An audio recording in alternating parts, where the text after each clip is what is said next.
Most people have to put in 8 hours of work to get 8 hours of pay. But not so with some City of LA workers who we caught with our hidden cameras. David Goldstein is here with that story. David? You know, sources say this has been going on for months or even years for some of these guys. Now, most people who clock in the morning don't get paid unless they put in a full day's work, but not for some City of LA employees we caught coming to work and then just going home.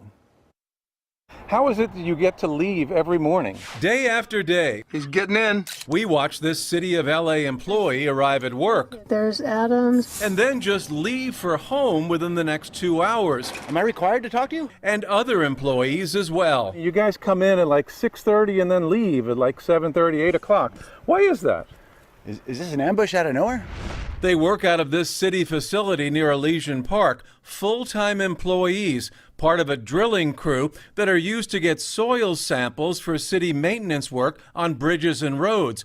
But it seems there's not a lot of work to be done. Take Paul Adams. He's a drill rig operator, making more than $100,000 of taxpayer money in 2016. This guy just arrived. On this Tuesday, we watched him come to work at 6:30 in the morning. He's getting in. Then leave at 8:15, less than 2 hours later. Crossing the street for lunch. We watched as he picked up lunch with someone, then went looking at car parts, then went home, all while earning your taxpayer money. That's because his official city timesheet shows that he worked for 9 hours, even though we saw him at work only an hour and 45 minutes. Paul Adams here in the truck just left the yard. A couple of weeks later on a Friday, we saw him leave at 8 a.m. He went Christmas tree shopping at Home Depot with his kids, took them to lunch, and then went home. Again, you paid for it. His city timesheet that day shows 8 hours worked. Adams is going to his truck. We saw it again and again with Adams, and with this man, Howard Roth. Well, here he comes. He's a materials testing technician for the city and made more than $90,000 in taxpayer money in 2016. Driver of the Xterra. On this Friday, we saw him come to work at 7:15 and leave about an hour and a half later. There's the vehicle in the driveway. By 9:30 in the morning, he was at his home in Sylmar. But his city timesheet shows that he put in 8 hours work. Remember, we saw him at work only 1 hour and 30 minutes. His vehicle right there. Another time on a Monday, he left the office just after an hour and 6 minutes. Yelling a letter. We followed him to the post office, to his house, then a medical facility, and then somewhere else, and home again. But taxpayers paid him for 9 hours of work, even though we saw him there only 1 hour and 6 minutes. Hey, Mr. Roth, I'm David Goldstein with CBS 2 News. How you doing? Good. How you doing? Good. After the pleasantries, Roth didn't have a lot to say. Can you tell me why is it that you show up for work and then you leave like an hour later? I don't really have an answer for you this time. How come you don't have an answer? He even denied putting in for a full day's pay. I don't get paid for 8 hours is what I'm telling you. But remember his timesheets. Hey, Mr. Adamson, David Goldstein with CBS 2 News. Adams claims he is allowed to leave after just a few hours, even though he collects a full day's pay. Aren't you supposed to be on the clock today? No, I was released. Supervisor let me go. But we've watched you numerous days. The supervisor let you go every day? You'd have to talk to him. Mr. Solomon, I'm David Goldstein with CBS 2 News. We tried, but the supervisor wasn't talking either. Is that normal procedure? No comment, sir. You can talk to our general manager. But I'm talking to you. You're the supervisor. Do you normally release city employees after an hour's worth of work? No comment. But it seems after we kept questioning Adams, he changed his tune. I'm taking vacation time. You're not taking... Why do you go in the morning if you're taking vacation time? Now it's vacation time? Half day. Hey, Happy New Year! Well, it's interesting he mentions vacation because after they found out what days we were watching them, it seems they put in for a few hours of vacation time on some of those days. Now, we wanted answers from city officials. They refused to comment. They say all this is now under investigation. Back to you guys. Good morning. Good morning. My name is John Schimmel, and for those of you who don't know me, I'm not the pastor here. This isn't my day job. My day job, I'm a computer guy. I work from home. And so I could just imagine if they followed me around. I'm surrounded by distractions all day long, right? You have the reporter out front. There's John Schimmel out mowing his lawn in the middle of the day. You know, not entirely excited about all this stuff, right? But not sure this is all copacetic. If you show up for an hour and then you disappear and write on your time card that you were there for 8. Kurt, when he called me and asked me to do this about a month ago, he gave me this job, the title of the series, Undercover Boss, right? And I think he was feeling like it was about, you know, our integrity, our character at work, that we're, you know, not doing things like this, right? That we're doing what we say we're doing and we're trying to glorify God in what we do. It's not actually where my mind went from the title, because I have another boss too. Right? I'm here today because I call myself a Christian, which means I'm a follower of Jesus Christ. And so Jesus Christ is my boss too. And he's not here, he's absent, but he promises to come again. Right? So like in John 14, he tells his disciples, "Do not let your hearts be troubled. Trust in God. Trust also in me. In my Father's house are many rooms. If it were not so, I would have told you. I am going there to prepare a place for you, and if I go to prepare a place for you, I will come back and take you to be with me, that you also may be where I am." Right? So he's gone for a time, but he is returning. Soon, hopefully. And he left us a job to do while he was gone, yes? Right? We talk about this all the time in this church. You've got this verse memorized. We call the Great Commission, that he left his disciples to do in his absence. The last thing he told them. He said, then Jesus came to them and he said, "All authority in heaven and earth has been given to me.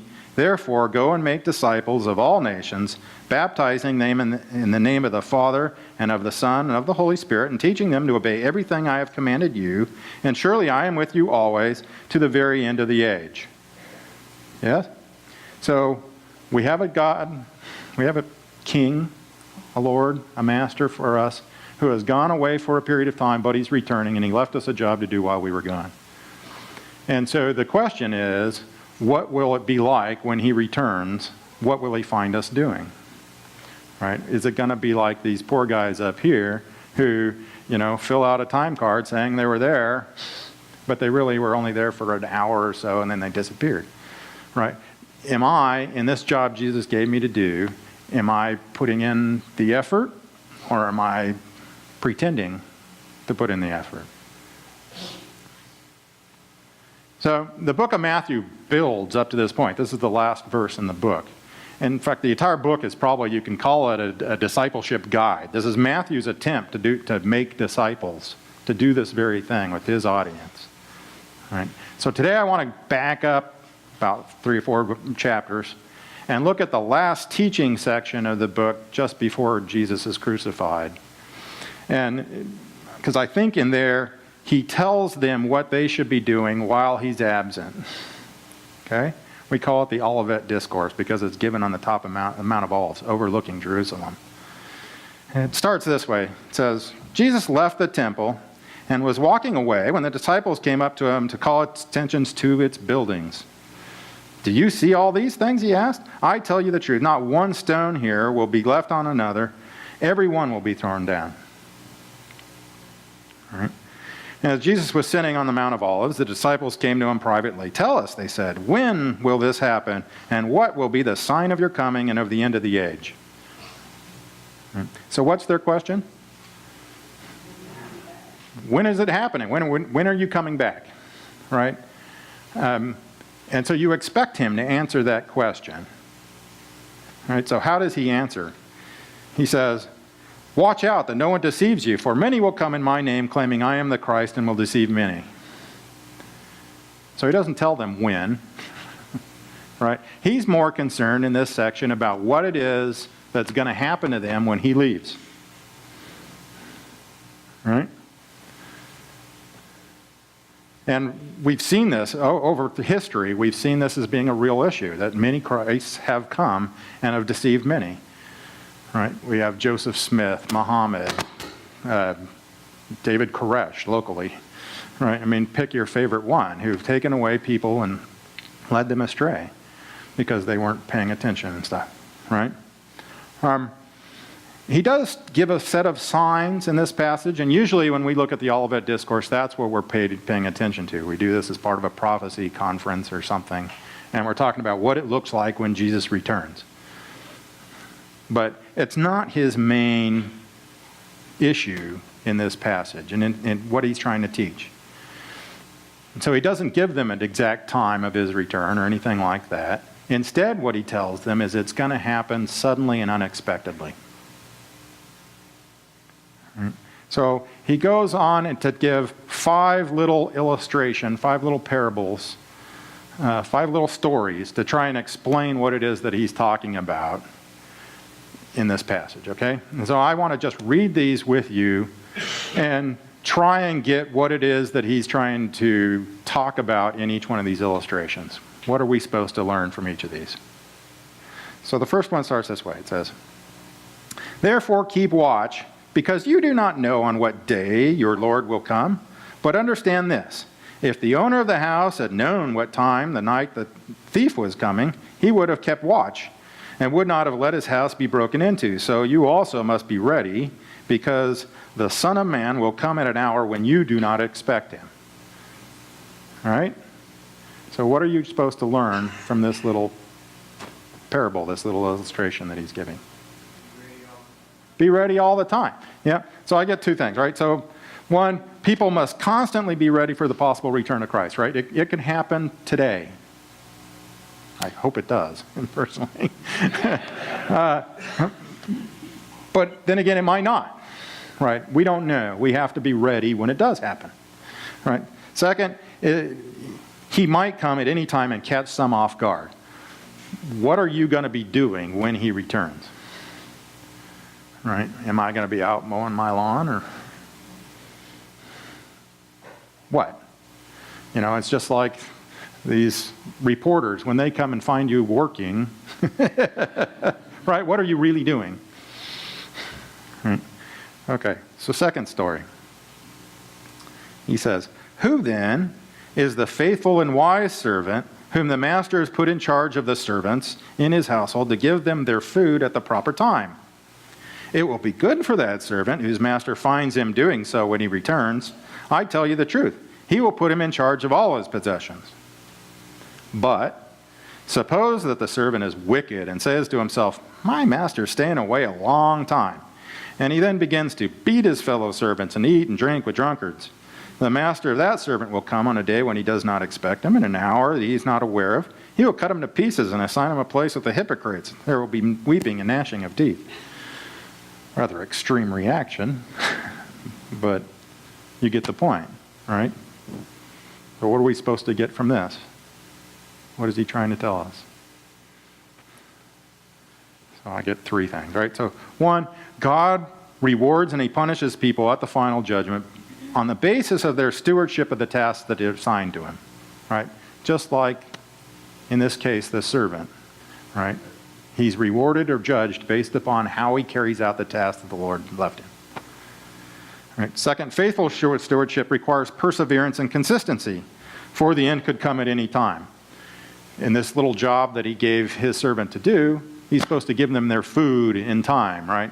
This means every day, at regular periods, right? It's not, I'm taking a day off, you don't get to eat today, right? So there's a regular period to do this thing.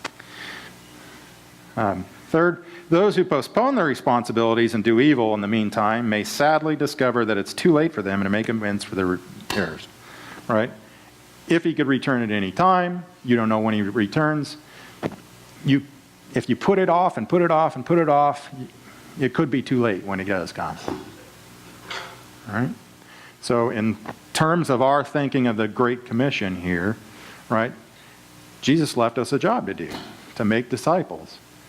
And so we have to ask ourselves, are we doing the job that he's called us to do? So third story. At that time, the kingdom of heaven will be like 10 virgins who took their lamps and went out to meet the bridegroom. 5 of them were foolish and 5 were wise. The foolish ones took their lamps, but did not take any oil with them. The wise, however, took oil in jars along with their lamps. The bridegroom was a long time coming, and they all became drowsy and fell asleep. At midnight, the cry rang out, 'Here's the bridegroom, come out and meet him.' Then all the virgins woke up and trimmed their lamps. The foolish ones said to the wise, 'Give us some of your oil, our lamps are going out.' 'No,' they replied, 'there may not be enough for both of us and you.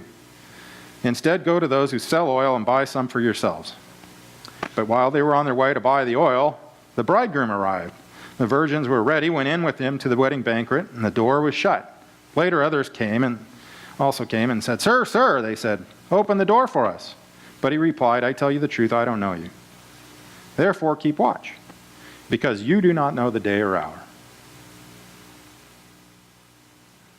So what is it that we're supposed to learn from this third illustration? All right? Be ready. Be prepared. So like the bridegroom here, Jesus may delay his coming longer than people expect. I don't think anybody in the first century would have thought that Jesus would delay his coming for 2,000 years. All right? He gave a warning here, but 2,000 years? Who would have thought? And while he could come today, it could be 10 years from now. We don't know. Right? And so we need to be prepared, ready, all the way along. Second, like the wise bridesmaids here in this case, his followers must be prepared for such a delay. Discipleship may be more arduous than novices expects. Right? So, what happens if Jesus does delay his coming? Right? What do I need to think about? Who's going to take my place and do this job next? Right? I need to be preparing disciples and things for the next generation, and the next generation, and the next generation. Who thought 2,000 years along we'd be in this job? Right? Third, like the foolish bridesmaids, those who do not prepare adequately may discover a point beyond which there is no return. When the end comes, it may be too late to undo the damage and neglect. All along, right? What happens when he does come and it's too late? Now, in order to be prepared, I need to be preparing. All right, if my job is to make disciples and to teach them everything God commanded, what is that? All right? What are the things that Jesus commanded us to? Right? To love God, to love others, right? Things. I need to know that stuff. I need to know the Bible in order to teach it to others. I need to be prepared. Right? Peter says to his disciples, "But in your heart, set apart Christ as Lord. Always be prepared to give an answer to everyone who asks you to give the reason for the hope that you have. But do this with gentleness and respect." Right? So he's telling his people, his disciples, get ready. Right? Anytime an opportunity presents itself, we should be ready with an answer. Why it is that my life is different. Why it is that Christianity is something that they should consider. Right? Who is this Christ?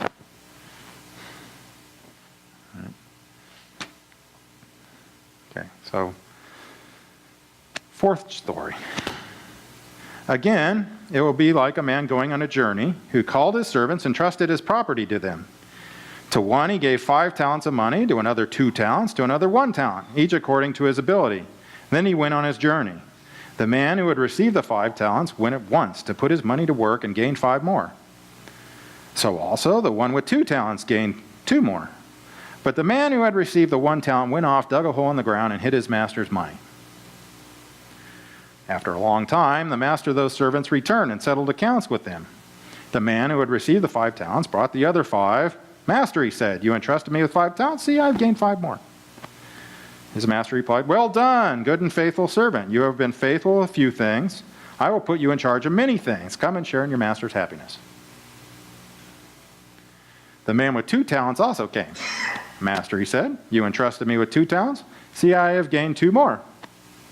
His master replied, "Well done, good and faithful servant. You have been faithful with a few things. I'll put you in charge of many things. Come and share your master's happiness." Same reply. But then the man who had received the 1 talent came. "Master," he said, I knew that you are a hard man, harvesting where you have not sown, gathering where you have not gathered seed. So I was afraid, and I went out and I hid your talent in the ground. See, here's what belongs to you." His master replied, "You wicked, lazy servant. You knew that I harvest where I have not sown, gather where I should not scatter seed. Well then, you should have put your money on deposit with the banker, so that when I returned, I would have received it back with interest. Take the talent from him and give it to the one who has 10 talents. For everyone who has will be given more, and he will have an abundance. Whoever does not have, even what he has will be taken from him. And throw that worthless servant outside into the darkness, where there will be weeping and gnashing of teeth." All right. So what are we supposed to learn from this? All right. I mean, talent is a quantity of money in Greek times, all right? But it's kind of handy in the English vocabulary that it means something else too, right? It's the gifts and abilities and things that we have.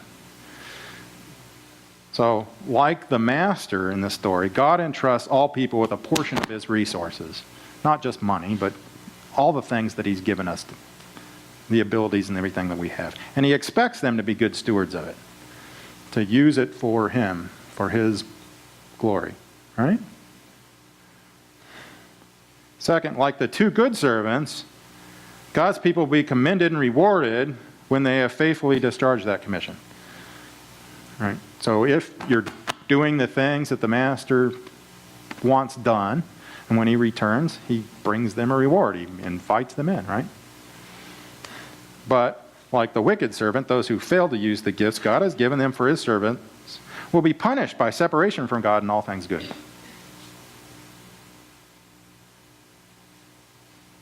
So what do we expect when we're given a commission to go off and do something? We're given talents and resources to go off and do that. Are we going to use those talents? Or are we going to hide them in the ground? Keep them for myself. All right?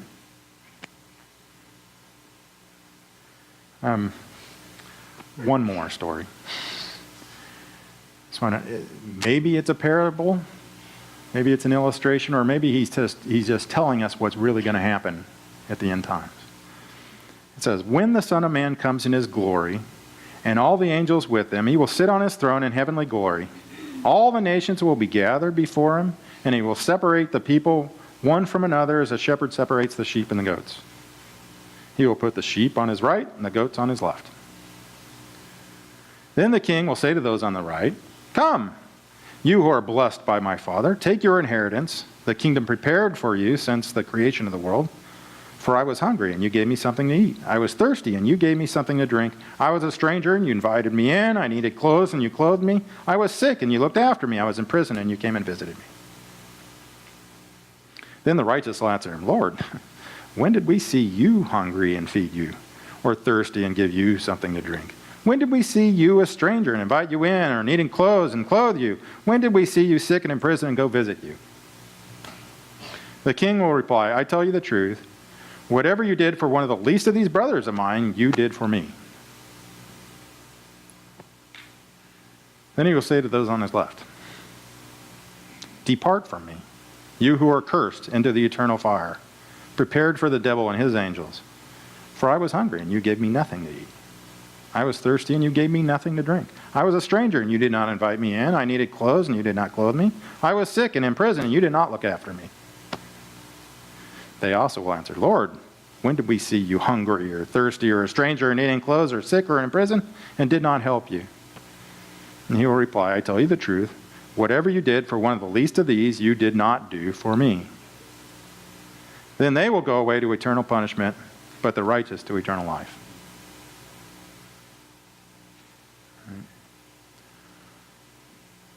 What are we supposed to get out of this?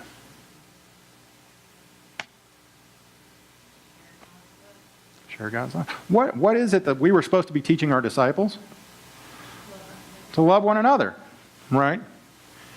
And that's the very thing that he's determining who the sheep and goats are from each other, right? So we know from elsewhere in Scripture that we're not saved because of the things I do. Right? I'm saved because of faith. But my faith is demonstrated by what I do. And so if what I'm being taught, what I'm teaching to others is to love people, then I could be evaluated based upon that. All right? They often do this in Scripture. The entire Mosaic Law, there's all these things. You're not saved by what you do, but that law, whether you're keeping it or not keeping it, demonstrates to everybody else where your allegiance lies. Right? If I'm working on Sabbath and doing all these things and they go, whoop, chances are you're not following God. In our case, it's all about love. Right? What are we doing? Okay, so we were left a job to do. We have a king who went away. He's returning. He's going to find us either working or not. Right? So why aren't we? I mean, the number one reason that a person gives that he's not talking to other people about Christ, or he's not evangelizing something, he's not teaching, discipling people, is that they don't feel prepared. Right? I'm not trained enough. When the Jehovah's Witness comes to my house, I have no idea how to answer him. Right? They embarrass me with their knowledge of Scripture. And to a certain extent, that says bad things about our pastors here, our elders here, that they're not preparing us adequately for us to feel like we can go out and make disciples. Right? But it's more about us, our embarrassment, that we're not going looking for those things. Right? So I have a bunch of resources here that I can mention. Every quarter or so at this church, we give a Sharing Your Faith class of how to talk to other people about Jesus, right? Tell them your story, how it is that, Jesus reached you, what it is that Jesus did for us, why we care, right?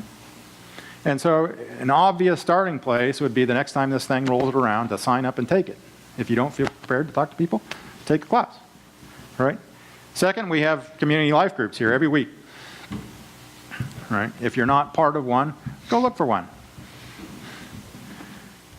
Community life group leaders, CLG leaders, make great mentors.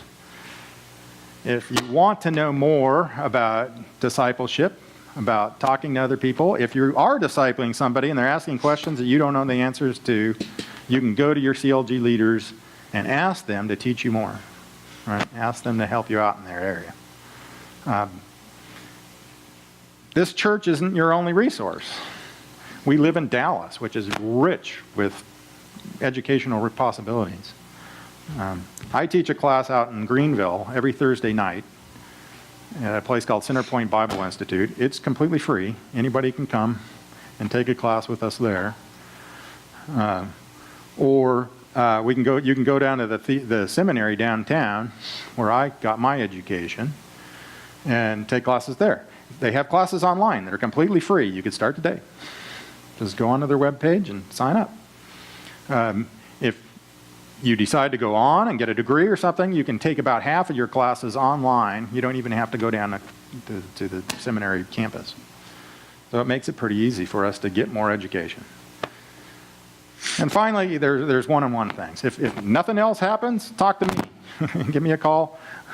Send me an email. Whatever. I'm willing to meet anybody, anytime, anywhere to talk about Christ, to help you out so you can go out and carry about this thing that Jesus left us to do, okay? In the video, when these guys were confronted that they weren't doing their job, right? They got very, very defensive and were ashamed. The last thing I want when my king returns is to feel shame because I wasn't doing the things that he left me to do.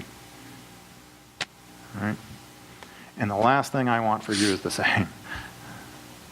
I want us to be happy about it. To say, I reached Rowlett for Christ. I did everything I could do. And so let us help you. Take a step today. If you know somebody who needs to hear about Christ, talk to them today before it's too late. You don't know what's going to happen tomorrow. Right?